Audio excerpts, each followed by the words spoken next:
Há cerca de 60 mil anos, nas vastas planícies geladas da Europa paleolítica, não havia vitrines iluminadas com coroas douradas, nem cardápios digitais prometendo refeições em minutos, nenhum aroma de fritura vindo de avenidas movimentadas. Mas sob o céu noturno salpicado de estrelas, ao redor de uma fogueira que estalava com a madeira antiga dos carvalhos, algo raro e simbólico tomava forma. Um ritual que misturava alimento, honra e pertencimento em um banquete digno dos mais habilidosos caçadores da tribo. Um caçador retorna através da névoa matinal. Seus músculos tensos, sob peles de animais, carregando nos ombros uma presa magnífica. Um bisão europeu de 800 quilos, suas presas ainda gotejando sangue quente que contrasta com o ar gelado. Os olhos do grupo se iluminam como brasas. Não apenas pela promessa de carne fresca que garantirá sua sobrevivência por semanas, mas porque todos sabem, instintivamente, que este momento singular definirá hierarquias sociais, selará alianças políticas e coroará um rei temporário da alimentação. O que você está presenciando é o nascimento do primeiro Burger King da humanidade. Não uma franquia global com milhares de pontos de venda, mas um sistema ancestral orgânico e brutal, onde quem controlava a carne mais suculenta, quem dominava os segredos de preparar os melhores hambúrgueres de carne selvagem moída na pedra, quem sabia oferecer os pedaços mais nobres nos rituais certos e no momento perfeito, esse se tornava o verdadeiro rei da mesa paleolítica. Mas como exatamente funcionava essa realeza primitiva da alimentação? Quais eram os códigos secretos que determinavam quem subia ao trono culinário? E o que essa hierarquia carnívora ancestral nos revela sobre nossas obsessões culinárias modernas, nossos rituais de fast food e nossa busca eterna por aquele sabor que nos conecta com algo maior que nós mesmos? Os primeiros reis da carne. Entre 45 mil e 12 mil anos atrás, durante o auge do Paleolítico Superior, nossos ancestrais desenvolveram algo que mudaria para sempre o curso da evolução humana: a política da carne. Não estamos falando apenas de alimentação, estamos falando de poder, status, diplomacia e até mesmo sexualidade primitiva, tudo girando em torno de quem controlava as proteínas mais valiosas. Arqueólogos como Richard Wrangham, da Universidade Harvard, e Brian Hayden, da Universidade Simon Fraser, descobriram através de décadas de escavações que o controle da alimentação, especialmente da carne cozida, foi absolutamente fundamental para estabelecer as primeiras hierarquias sociais humanas complexas. Os dados são impressionantes. Sítios arqueológicos mostram que grupos com acesso consistente a grandes quantidades de carne desenvolveram ferramentas mais sofisticadas, arte mais elaborada e estruturas sociais mais estáveis. Imagine Grok, um caçador habilidoso do grupo Cro-Magnon, que viveu há 35 mil anos nas planícies da atual França. Seu corpo é uma máquina de caça. 1,75 de altura, músculos definidos por décadas perseguindo megafauna, cicatrizes que contam histórias de confrontos com leões das cavernas e rinocerontes lanosos. Quando ele retornava com um mamute lanudo de 4 toneladas, equivalente a alimentar 50 pessoas por um mês inteiro, não estava apenas trazendo comida. Estava trazendo capital político puro.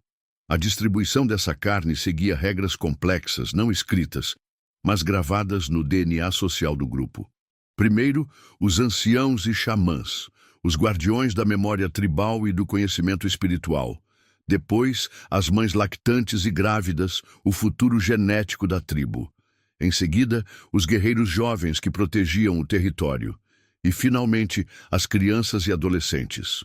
Grok, como provedor principal, tinha o direito sagrado de escolher os cortes mais nobres: o coração do mamute, rico em vitaminas, o fígado, repleto de ferro, o tutano dos ossos longos, gorduras essenciais para o cérebro, o equivalente paleolítico do Whopper com bacon duplo e batata grande.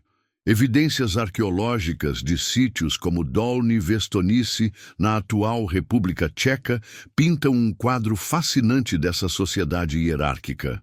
Ali, arqueólogos descobriram fogueiras centrais monumentais, verdadeiros altares da carne, cercadas por áreas específicas e organizadas para o processamento de diferentes tipos de proteína animal. Cada zona tinha sua função: descarnamento, cozimento, defumação, armazenamento. Os chefes pré-históricos desse local criavam suas especialidades com ferramentas que fariam inveja a qualquer cutelo moderno. Lâminas de sílex com fios de apenas 0,1 milímetros de espessura, raspadores especializados para diferentes tipos de pele e carne, pontas de lança balanceadas com precisão milimétrica. E sim, eles criavam os primeiros hambúrgueres da história. Carne moída usando pedras especiais, misturada com gordura animal derretida, temperada com sal mineral e ervas selvagens, moldada em discos perfeitos e assada sobre brasas de temperatura controlada.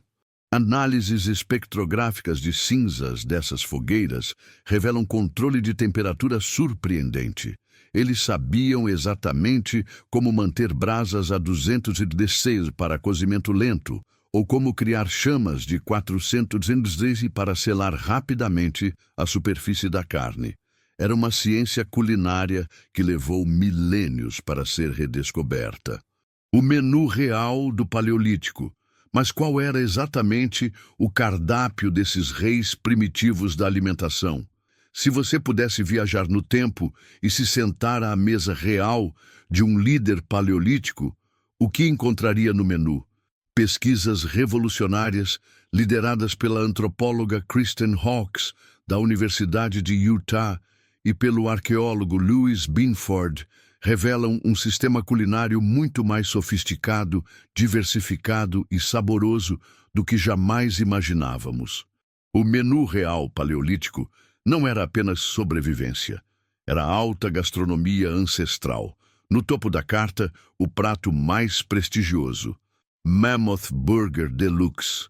Carne de mamute moída finamente com martelos de pedra especializados, misturada com tutano rico extraído de ossos longos aquecidos, temperada com uma seleção de ervas selvagens, sálvia, tomilho primitivo, folhas de bétula e sal mineral extraído de depósitos naturais. O pate era moldado à mão e grelhado sobre pedras vulcânicas pré-aquecidas, que mantinham temperatura constante. Havia também o Reindeer Royal, filés de rena das tundras árticas, marinados durante dias em gordura de urso fermentada naturalmente, um processo que criava ácidos que amaciavam a carne, temperados com pólen de flores específicas e grelhados lentamente sobre pedras de quartzito que irradiavam calor uniforme. O resultado? Uma carne que derretia na boca, com sabores complexos que nenhum restaurante moderno conseguiu replicar. E a especialidade absoluta da casa, reservada apenas para ocasiões especiais, Buffalo Wings ancestral. Não metaforicamente, mas literalmente, asas de bisão estepário de 2 metros de envergadura, assadas lentamente em covas subterrâneas, forradas com pedras aquecidas, temperadas com uma mistura secreta de sal marinho, obtido através de comércio com grupos costeiros, algas secas ricas em umami e pólen fermentado de coníferas que adicionava notas defumadas únicas. Sítios arqueológicos como Shanidar, no atual Iraque, revelaram os restos dessas refeições, elaboradas de até 60 mil anos atrás. Os ossos contam histórias, marcas específicas de corte feitas com lâminas especializadas, evidências de cozimento em múltiplas temperaturas e, mais impressionante ainda, restos microscópicos de temperos. Pólen de 8 espécies diferentes de flores que eram deliberadamente adicionadas à carne, não por acaso, mas seguindo receitas transmitidas oralmente através de gerações. Análises químicas conduzidas pela equipe do Dr. Amanda Henry, do Instituto Max Planck, Identificaram compostos aromáticos complexos em vasilhas de pedra de 45 mil anos. Esses recipientes continham traços de gorduras animais misturadas com óleos essenciais de plantas, evidência direta de que nossos ancestrais criavam molhos, marinadas e temperos elaborados. Uma receita de 45 mil anos tinha pelo menos 12 ingredientes diferentes. O mais fascinante? Esses reis da carne paleolíticos já praticavam algo eerily similar ao sistema de franquias moderno. Grupos humanos espalhados por 3 continentes diferentes, Europa, Ásia e África, desenvolveram independentemente técnicas quase idênticas de preparo, criando os primeiros padrões de qualidade da alimentação humana. Um hambúrguer de mamute, preparado na Sibéria, seguia protocolos surpreendentemente similares aos usados na França ou na Espanha paleolítica. Evidências de comércio de longa distância mostram que ingredientes premium viajavam centenas de quilômetros. Sal marinho encontrado em sítios do interior, conchas utilizadas como recipientes para temperos, obsidiana vulcânica para as melhores facas de corte. Era uma rede de suprimentos global primitiva que garantia que os reis da alimentação sempre tivessem acesso aos melhores ingredientes, independentemente de onde estivessem. Bloco 3. Rituais de coroação alimentar. Mas o verdadeiro poder desses reis paleolíticos não residia apenas em suas habilidades de caçar mamutes ou cozinhar filés perfeitos. Estava nos rituais, nas cerimônias sagradas que transformavam um simples ato de alimentação em um evento político, espiritual e social que definia o destino de tribos inteiras. Estudos etnoarqueológicos revolucionários de grupos como os Hadza da Tanzânia, que mantêm práticas de caça e coleta quase idênticas aos nossos ancestrais paleolíticos, revelam cerimônias complexas de coroação alimentar que sobreviveram por dezenas de milhares de anos. A antropóloga Kristen Hawkes passou décadas vivendo com esses grupos, documentando rituais que são janelas diretas para o passado. Quando um caçador excepcionalmente hábil, vamos chamá-lo de Urok, retornava ao acampamento com uma presa verdadeiramente grandiosa, um mamute, um rinoceronte lanudo ou um bisão gigante, o grupo não simplesmente divida a carne e comia. Não. Eles realizavam o que podemos chamar de cerimônia de coroação do Burger King paleolítico, um ritual que durava 3 dias e 3 noites. Primeira noite, purificação. Urok era levado para um rio ou nascente sagrada, onde era limpo ritualmente pelos anciãos da tribo.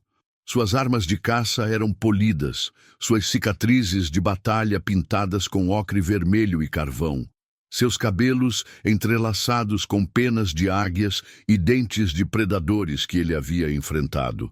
Ele não podia comer nada, jejum total para purificar o espírito antes de se tornar o provedor sagrado. Segunda noite, preparação ritual da carne.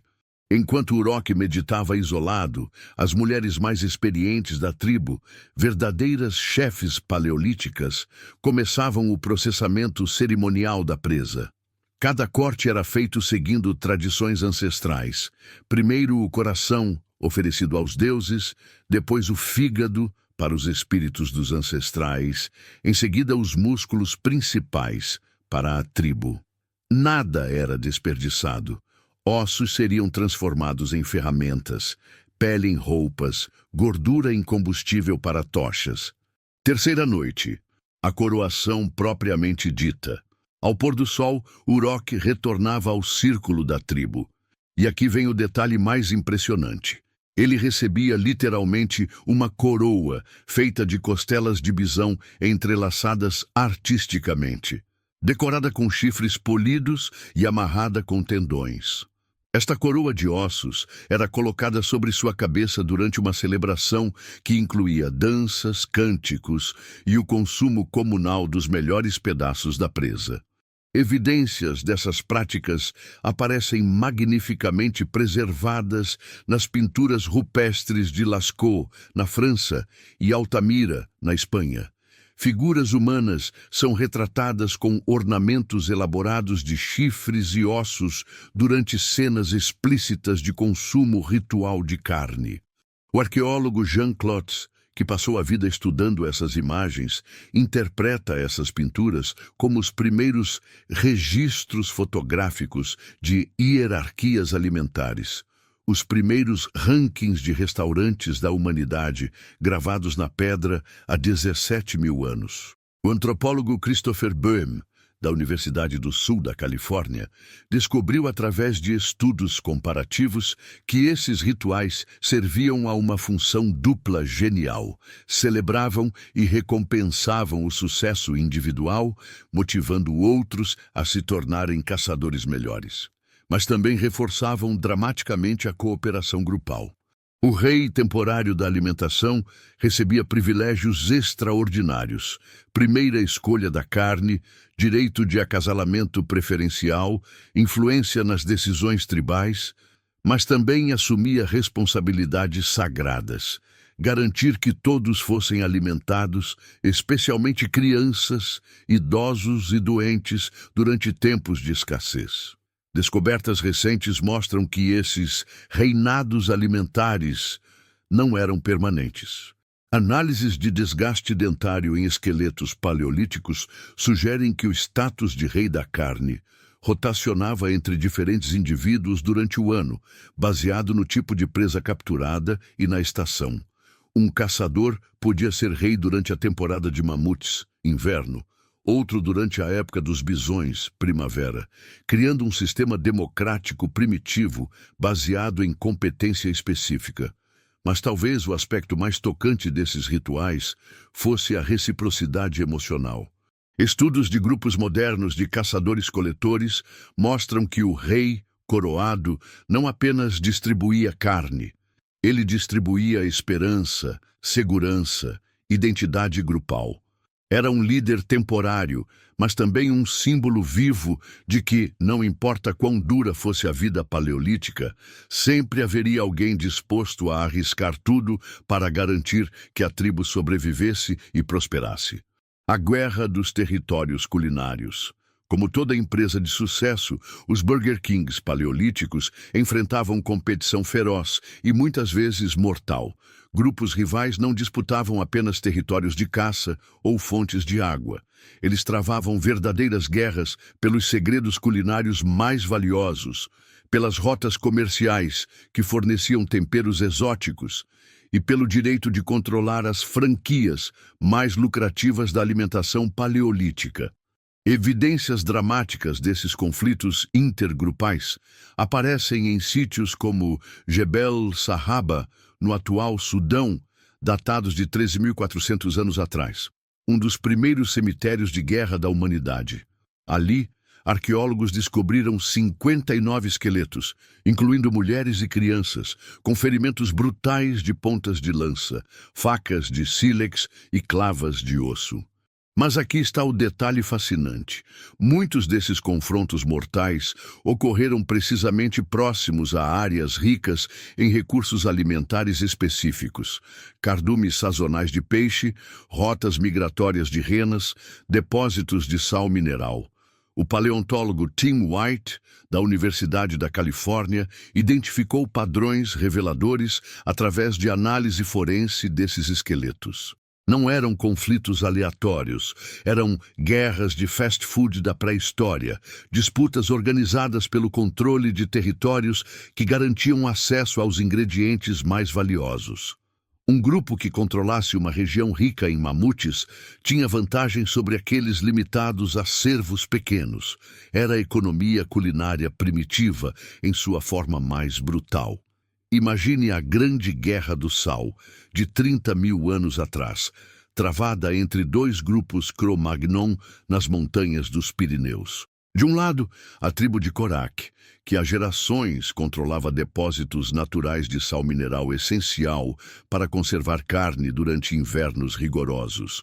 Do outro, a tribo de Vorgak, que dominava técnicas superiores de caça ao mamute, mas dependia de trocas para obter sal.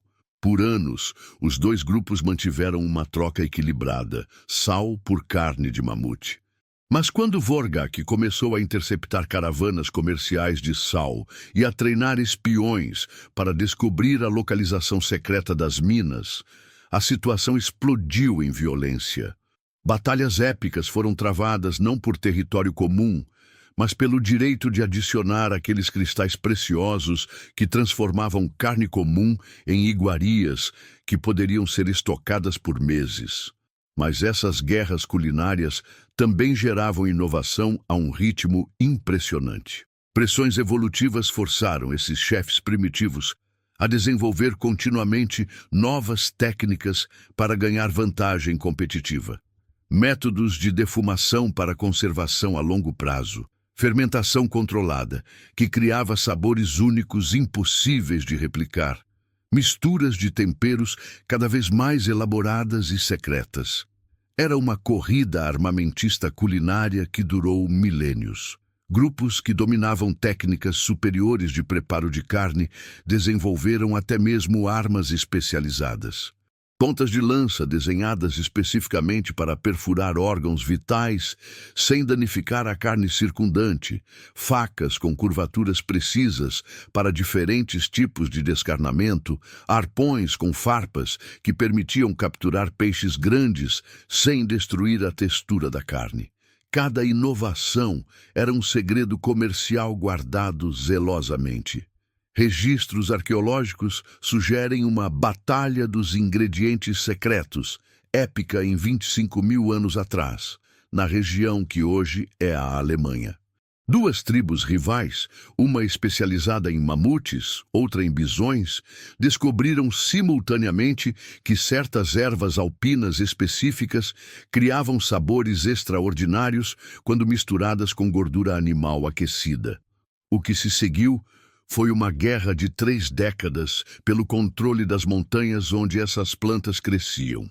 Evidências mostram que grupos rivais praticavam até mesmo sabotagem alimentar, envenenando fontes de água próximas a acampamentos inimigos, incendiando áreas de coleta de plantas tempero e, em casos extremos, atacando especificamente os chefes mais talentosos de tribos rivais.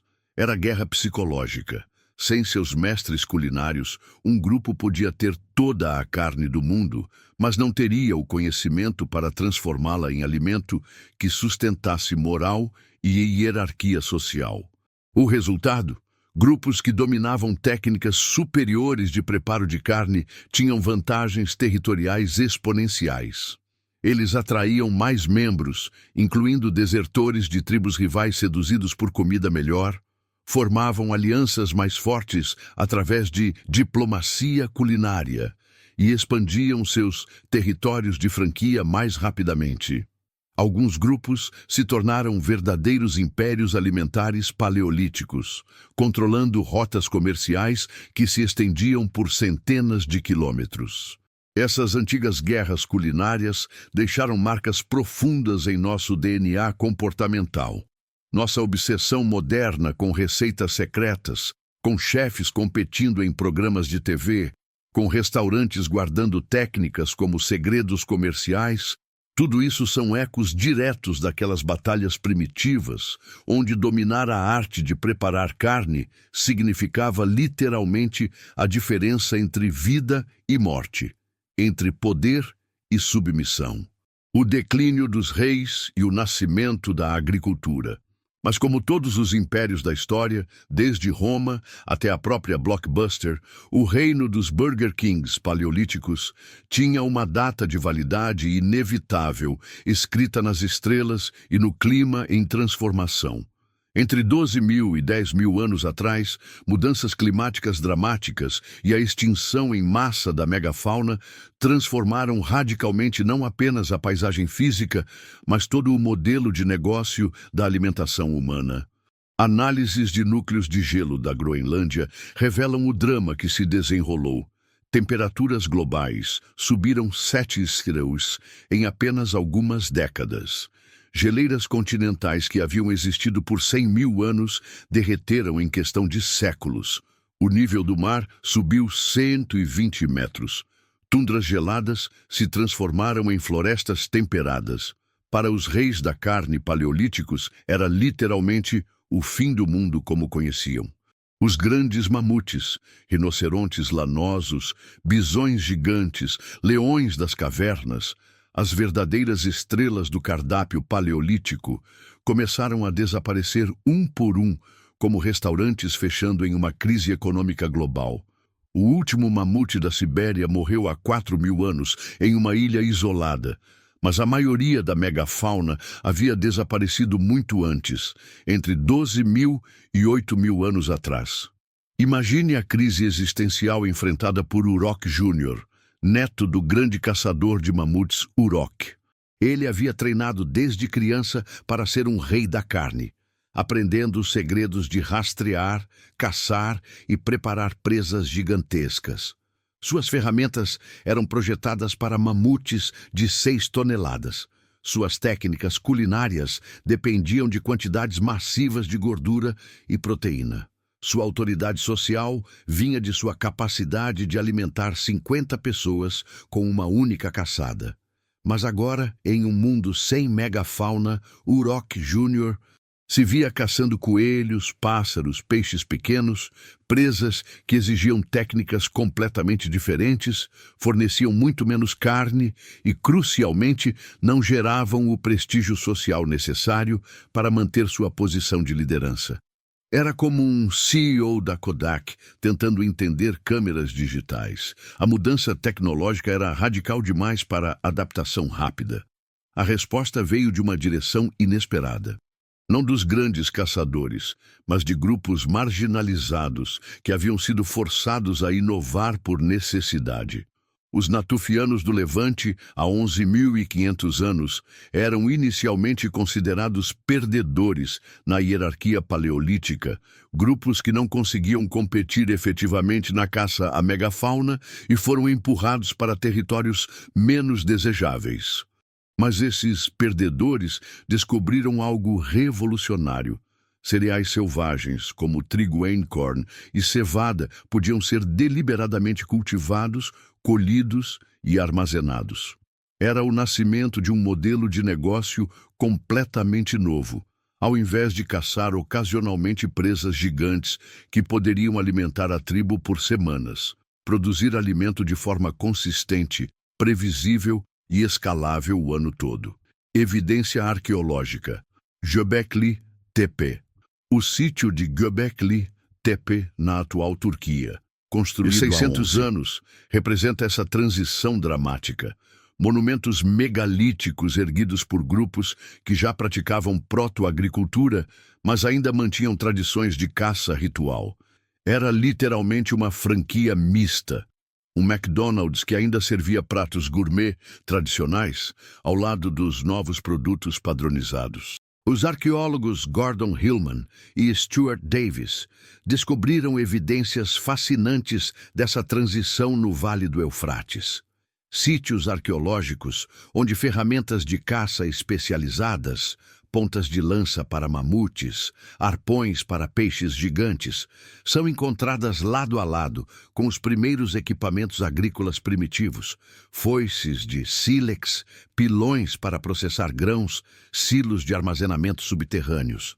Conflito velha, guarda versus inovadores evidências sugerem tensões dramáticas entre a velha guarda dos reis da carne e os novos empresários agrícolas.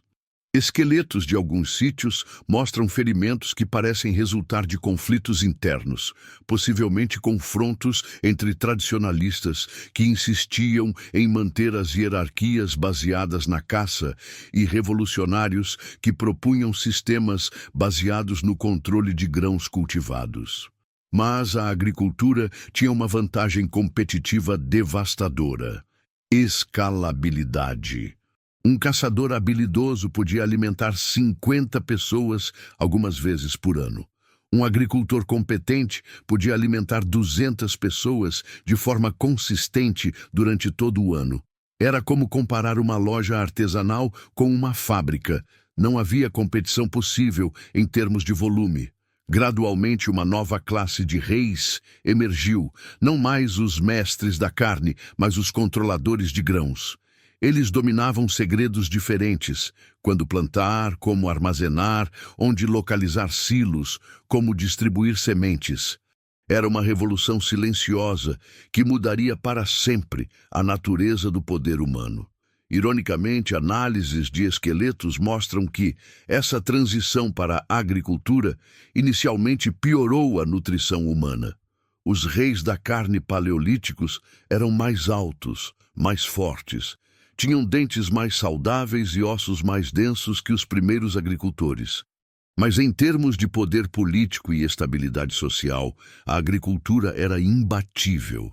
Era melhor ter comida medíocre garantida do que comida excepcional incerta. O DNA paleolítico em nossas obsessões modernas. Mas será que realmente deixamos para trás esses reis primitivos da alimentação? Ou eles apenas evoluíram, adaptaram suas coroas de osso para chapéus de papel, trocaram suas fogueiras por grilos de alta tecnologia? Olhe ao seu redor, para suas próprias obsessões, seus rituais diários, suas reações viscerais à comida. A verdade é surpreendente. Nossas obsessões com hierarquias culinárias, com chefes celebridades, com restaurantes five stars, com o ritual quase religioso de coroar os melhores hambúrgueres, tudo isso são ecos diretos, quase genéticos, daqueles fogos paleolíticos de 40 mil anos atrás. Estudos revolucionários em neurociência evolutiva, como os conduzidos pelo Dr. Kevin Laland, da Universidade de St. Andrews, e pela Dr. Sarah Hrdy, de Harvard, mostram algo espetacular. Nossos cérebros ainda respondem aos mesmos estímulos primitivos com uma precisão quase assustadora.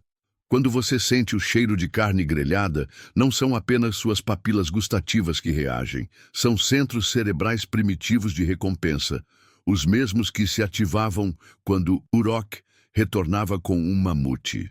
Em experimentos controlados, quando voluntários são expostos ao aroma de proteína animal cozinhando, ressonâncias magnéticas mostram a ativação imediata da amígdala, centro das emoções primitivas, do hipotálamo, controle hormonal, e do córtex orbitofrontal, processamento de recompensas sociais. É exatamente o mesmo padrão neural que primatas superiores exibem quando expostos a sinais de alimento de alta qualidade, só que amplificado pela evolução cultural humana. Mais fascinante ainda, estudos antropológicos mostram que o compartilhamento de refeições ainda fortalece vínculos sociais através dos mesmos mecanismos neuroquímicos paleolíticos. Quando comemos juntos, nossos cérebros liberam ocitocina, hormônio da confiança, dopamina, prazer e recompensa, e endorfinas, bem-estar. É literalmente o mesmo coquetel hormonal que mantinha as tribos paleolíticas unidas ao redor da fogueira. E sim, ainda procuramos subconscientemente por alfas alimentares para seguir. Por que certos chefes se tornam celebridades, enquanto outros, igualmente talentosos, permanecem anônimos? Estudos de psicologia evolutiva sugerem que procuramos automaticamente por sinais de dominância culinária, confiança, habilidade técnica, capacidade de alimentar a tribo.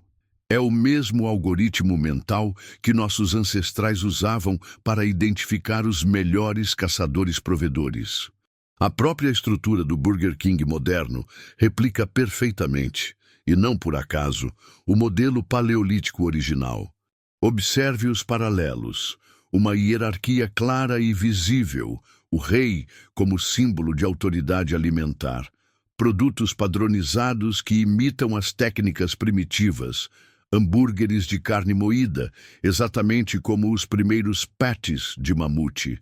Distribuição territorial através de franquias, como os territórios de caça tribais, e rituais específicos de consumo, o ato simbólico de coroar a experiência alimentar com o Whopper. Até mesmo o marketing moderno explora instintos paleolíticos profundos. Por que o slogan "Have it your way" funciona tão bem? Porque ecoa o privilégio ancestral dos reis da carne de escolher os melhores cortes. Porque a imagem de um rei ressoa como símbolo de uma rede de fast food. Porque ativa memórias genéticas de liderança baseada na provisão de alimento. Nossa obsessão moderna com comfort food, alimentos que nos acalmam emocionalmente, está diretamente ligada às associações paleolíticas entre carne preparada com cuidado e segurança tribal. Estudos mostram que pessoas estressadas procuram especificamente por alimentos ricos em gordura e proteína, preparados de formas que lembram técnicas tradicionais, grelhado, assado, cozido lentamente. É o cérebro paleolítico procurando pela segurança da fogueira tribal. Até mesmo nossa obsessão com carne de qualidade, cortes premium, restaurantes estrelados, o conceito de fine dining, são heranças diretas daqueles primeiros reis da carne. A diferença entre um McDonald's e um restaurante 5 estrelas não é apenas sobre sabor. É sobre status, sobre a mesma hierarquia social que determinava quem recebia o coração do mamute versus quem ficava com os restos.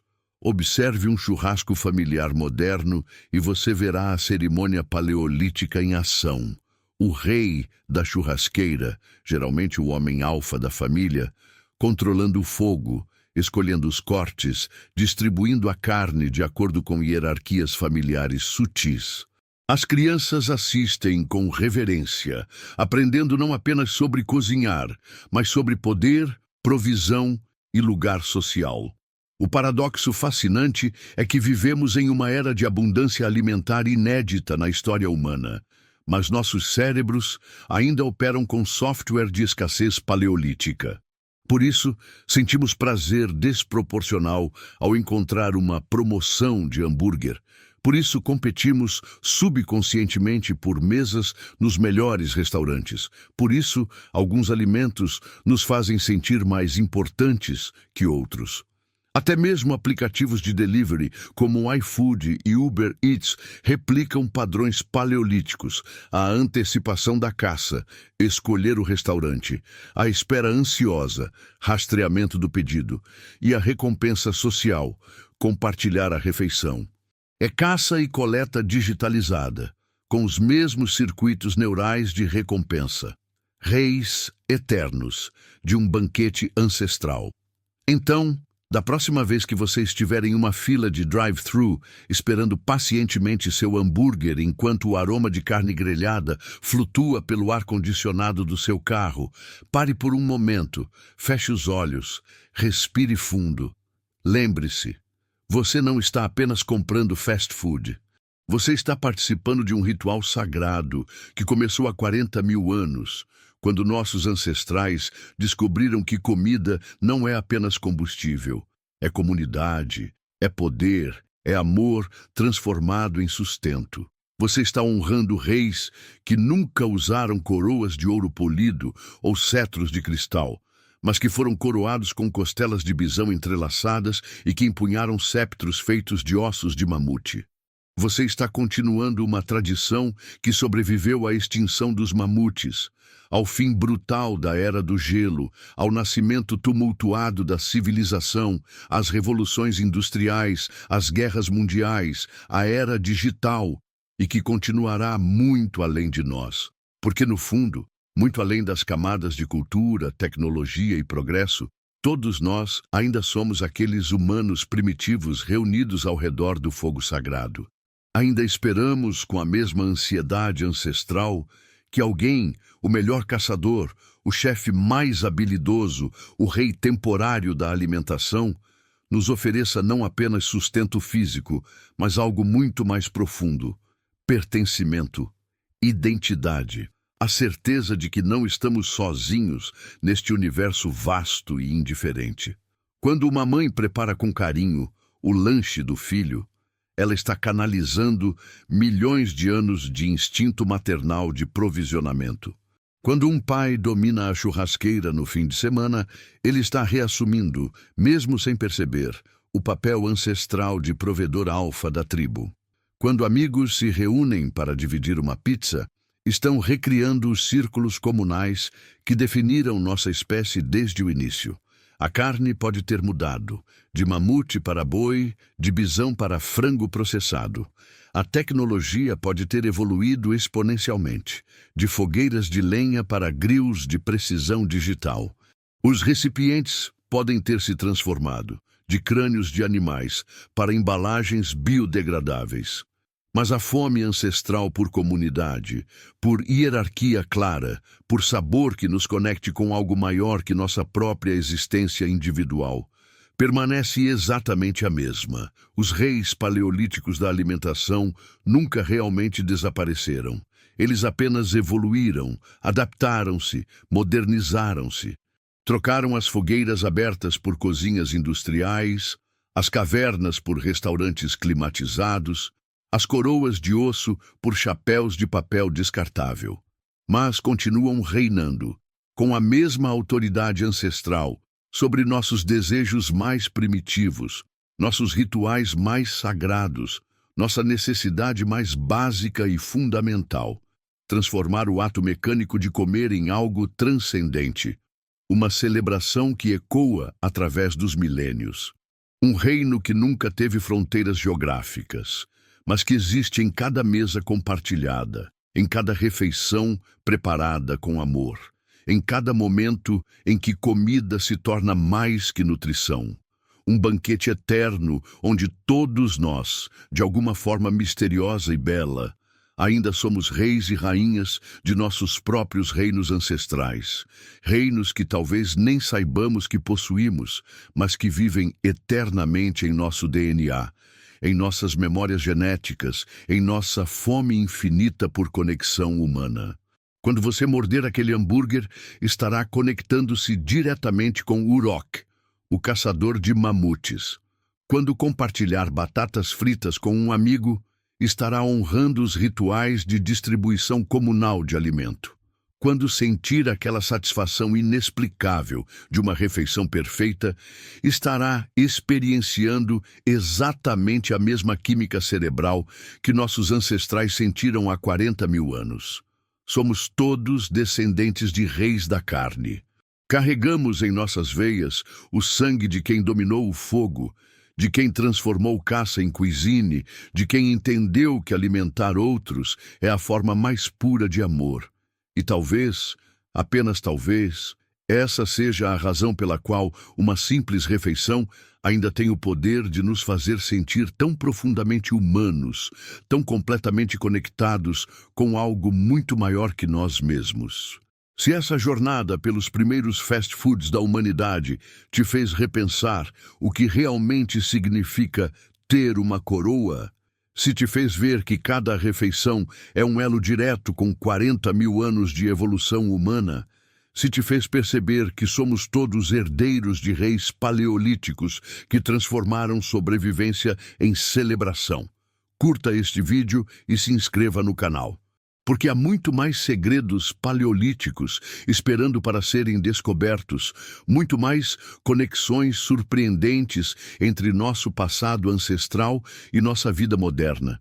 E quem sabe, talvez você seja o próximo rei ou rainha de algum reino ancestral que nem imagina possuir, mas que vive eternamente em cada garfada, em cada sabor, em cada momento em que comida se transforma em amor compartilhado.